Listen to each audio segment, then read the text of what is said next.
Before we discuss this weekend's games, we've got to do a postmortem on the wild card teams that have joined the rest of the NFL's dearly departed. Kevin, you have the Kansas City Chiefs, who lost in ridiculous fashion. Hey, Kenyon, yes? Pull that out your pipe and smoke it.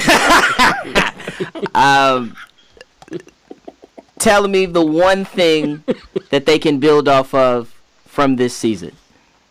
I think it's the versatility of their young talent.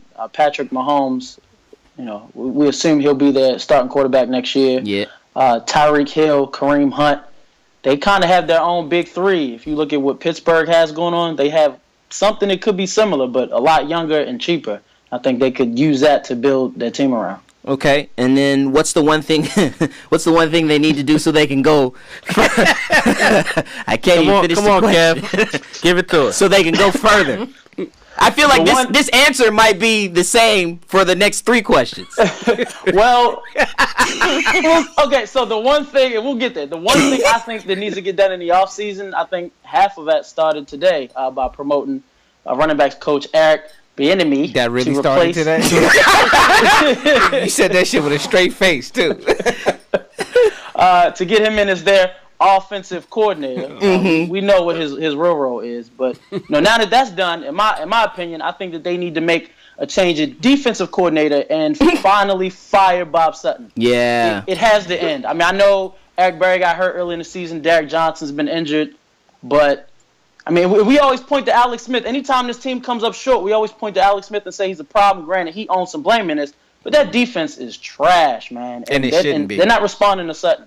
Right. Okay. They gotta move on. So, biggest off-season decision that they need to make, or that they will make. Off-season decision that they need to. Oh, and sorry, just one last thing. The largest, I would say, the one group that underperformed the most this season was their defensive line, which is coached by who? Andy Reid's fucking son. Anyway, Next question. but they cut him. They saved $8 million. I'm sorry, Kev, but Sean McDonough was very excited about he's the franchise leader in tackles. He was excited the whole game. Just flat out excited. But because they got backup linebackers, Reggie Ragland and Kevin Pierre-Louis, who could definitely replace those guys. Reggie Ragland out of Alabama, good linebacker. Yeah. I don't think you release Alex Smith. I think you trade him because you can save about $17 million on the cap. And there are a lot of teams, most of the NFL, could use Alex Smith. And you could start a young, talented team, kind of like Seattle did with a cheap, quality quarterback. Okay, and then the one decision that the Kansas City Chiefs should make. Hey, good job by not making it all 4 of them. That we all right, exactly. Kudos to you, Kevin, for hanging in there. Yeah. Listen, y'all don't know how hard it was because it could have been the same answer, up and down. But yeah, the one thing that they should do that we all know is not going to happen is let someone else other than Andy Reid actually call plays on offense.